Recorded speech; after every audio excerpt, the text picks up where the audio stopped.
নমস্কার বন্ধুরা, গার্ডেনার ফ্যামিলির পক্ষ থেকে আরও একটা গুরুত্বপূর্ণ ভিডিওতে আপনাদেরকে অনেক অনেক স্বাগত। বন্ধুরা, যাদের জাম গাছ আছে, সে যে কোনো জাম গাছই হতে পারে, যে কোনো ভ্যারাইটির জাম গাছই হতে পারে, এই সময় যাদের জাম গাছে ফুল এসছে, মাটিতে বলুন বা টবে, আমার এই জাম গাছটাতে কত পরিমাণ ফুল এসছে আপনারা দেখতে পাচ্ছেন। দেখুন, ঝাঁকে ঝাঁকে, থোকায় থোকায় দেখুন আপনারা ফুল এসছে, দেখতে পাচ্ছেন? থোকায় থোকায়, মানে কী পরিমাণ যে ফুল এসছে গাছটাতে আপনাকে বলে বোঝানো যাবে না। এত পরিমাণ ফুল এসে গাছটাতে থোকায় থোকায় ফুল এসছে। কিন্তু গাছটা কিসে আছে দেখবেন, দেখুন একটা হাফ ড্রামে, দেখতে পাচ্ছেন আশা করব, এই হাফ ড্রামে জাম গাছটা আছে। এবার বলি বন্ধুরা, যে আপনারা যাদের জাম গাছ আছে তাদের যদি এবছর ফুল এসে থাকে, তারা এই ফুল আসা অবস্থায় বা ফুল থাকা অবস্থায় কি কি করবেন বা কি একদম করবেন না, সেই বিষয় নিয়ে আমি আপনাদের সঙ্গে আজকে আলোচনা করব। বন্ধুরা, জাম গাছ কিন্তু খুব শক্তপ্রবণ একটা গাছ। এই গাছটা কিন্তু খুব সহজে নষ্ট হয় না এবং এর ফুল ফলও কিন্তু খুব একটা বেশি নষ্ট হয় না। তাই এই গাছকে আপনারা খুব কম ব্যয়ে বা খুব কম খাটুনিতে আপনারা জাম গাছ ছাদে করতেই পারেন বা মাটিতে বসাতেই পারেন। জাম গাছের জন্য খুব খরচ লাগে না। আপনাকে প্রত্যেক মাসে মাসে খাবার দাবার এই ওই সেই, মানে যে ধরনের খাবার দাবার অন্যান্য গাছের পক্ষে দরকার হয়, সেই ধরনের গাছপালার মতন এর এতটা খাবার দাবার লাগে না। তবে হ্যাঁ, বৃক্ষ প্রজাতির গাছ, বড় আম গাছ, শক্তপ্রবণ গাছ, এদেরকে যখন খাবার দেবেন একটু বেশি করে খাবার দেবেন, তাহলেই হবে। এবার বলি বন্ধুরা, যে যাদের গাছে জাম এরম ফুল এসে গেছে, তারা কি করবেন? বন্ধুরা, তারা এখন কি খাবার দেবেন সেটা খালি শুনে নিন বা নোটবুক নিয়ে লিখে নিন যে কি খাবার দেবেন। বন্ধুরা, এখন জাম গাছের খাবার দেওয়ার প্রশ্ন পড়ে, কারণ ফুল যেখানে এসছে, এখন জাম গাছে কোনো রকম খাবার আপনারা দেবেন না। দেবেন বলেছি বলে যে ভাববেন যে দিতে বলছি, তা নয়, কিন্তু এখন কোনো রকমভাবে খাবার দাবার আপনারা গাছে দেবেন না। কারণ কি, এখন যেসব ফুলগুলো এসছে তো গাছে, সেই সব ফুলগুলো যতক্ষণ না ফুটে গুটি আকার ধারণ করছে, তার আগে যদি আমরা গাছে খাবার দিয়ে ফেলি বা ভারী কোনো মিক্স খাবার বা ফোলিওর স্প্রে, যে কোনো ধরনের খাবার যদি আমরা এখন গাছে দিয়ে ফেলি, তাহলে কিন্তু ফুলগুলো ঝরে যাবার সম্ভাবনা কিন্তু অনেক থাকে। আর ফুলগুলো ঝরে গিয়ে গাছপালা কিন্তু তাদের ভেজিটেটিভ গ্রোথ, মানে শারীরিক বিকাশের দিকে তারা ফোকাস করবে।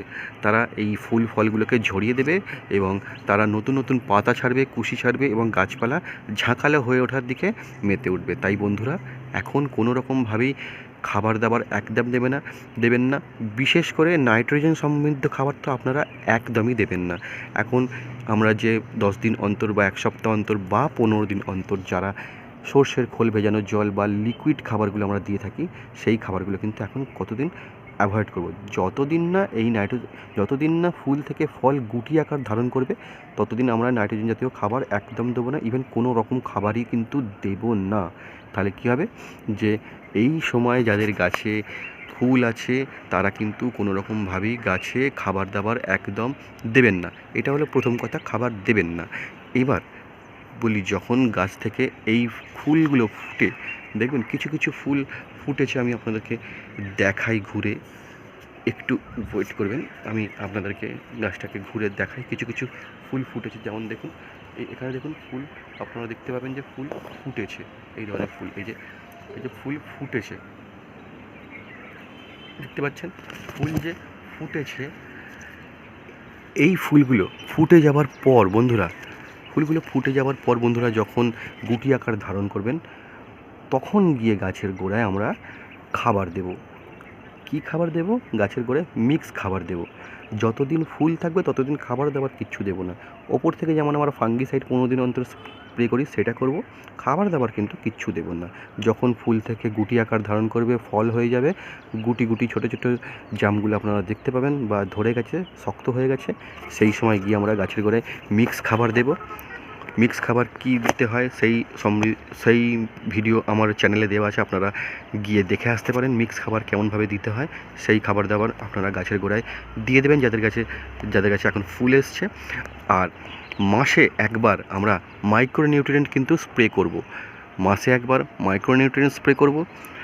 15 দিন অন্তর আমরা বোরন 20 স্প্রে করব। বোরন 20 1 লিটার জলে 1 গ্রাম আমরা মিক্স করে স্প্রে করে দেব। মাসে একবার মাইক্রোনিউট্রিয়েন্ট মোবোমিন আমরা 1 লিটার জলে 1 গ্রাম গুলে স্প্রে করে দেব। এবং 10 দিন অন্তর কি 15 দিন অন্তর আমরা যেমন ফাঙ্গিসাইডটা স্প্রে করে থাকি ঠিক ফাঙ্গিসাইডটা স্প্রে করতে থাকবো। তারপর কি করব, 10 দিন অন্তর এই যেগুলো বলছি এগুলো একটু আপনারা কাইন্ডলি নোট করে নেবেন, তাহলে আপনাদের সুবিধা হবে। আর 10 দিন অন্তর আমরা 0050 পটাশ, যেটা সাদা পটাশ 0050, আপনারা দোকানে গিয়ে বলবেন সাদা পটাশ 0050, যে সাদা পটাশ পাওয়া যায় সেই সাদা পটাশটা নিয়ে এসে 1 গ্রাম 1 লিটার জলে গুলে 10 দিন অন্তর আমরা এই গাছে এটা স্প্রে করে দেবো। এই কটা খাবার আমরা গাছে স্প্রে করব। স্প্রে করতে করতেই দেখবেন আপনাদের গাছের জামগুলো অনেক বড় বড় হয়ে গেছে এবং একটা সময় পাক ধরতে শুরু করেছে। একটাও জাম তো ঝরবেই না, উল্টে আপনাদের জামগুলো কিন্তু অত্যন্ত সুন্দর এবং বড় বড় এবং সুস্বাদু হয়ে উঠবে। ঠিক এইভাবে আপনারা আপনাদের এই ফলন্ত জাম গাছগুলোকে, যেগুলোতে ফুল এসছে সেগুলোকে পরিচর্যা করুন। দেখুন আপনারা অনেক ভালো ফলাফল পাবেন। দেখুন আমি অত কিছু ঘুরিয়ে পেঁচিয়ে কিছু বলি না, কারণ আমি যেটা ইউজ করি বা আমি যেভাবে বাগান করি ঠিক সেইভাবেই আপনাদেরকে বলবার চেষ্টা করি, যাতে সেই ইজিলি আপনারা আপনাদের কাছে ফলটা ধরাতে পারেন। নানা রকম খাবার দাবার, নানা রকম এই ওই সব সময় খাবার দাবার এটা ওটা দেওয়ার কোনো দরকার নেই। ঠিক যেমনভাবে বললাম ঠিক তেমনভাবে আপনারা আপনাদের জাম গাছকে পরিচর্যা করুন। দেখুন আপনাদের জাম গাছও আপনাদের মনের মতন জাম কিন্তু আপনারা ধরাতে পারবেন। বন্ধুরা, এই ভিডিওটা যদি আপনাদের ভালো লেগে থাকে তাহলে ভিডিওটি বন্ধুবান্ধবদের সঙ্গে অবশ্যই শেয়ার করে দেবেন এবং ভিডিওটিতে একটা লাইক করে দেবেন এবং চ্যানেলটি অবশ্যই সাবস্ক্রাইব করে দেবেন। দেখা হচ্ছে পরবর্তী অন্য কোনো গুরুত্বপূর্ণ ভিডিওতে। ততক্ষণ আপনারা ভালো থাকবেন, সুস্থ থাকবেন। ধন্যবাদ।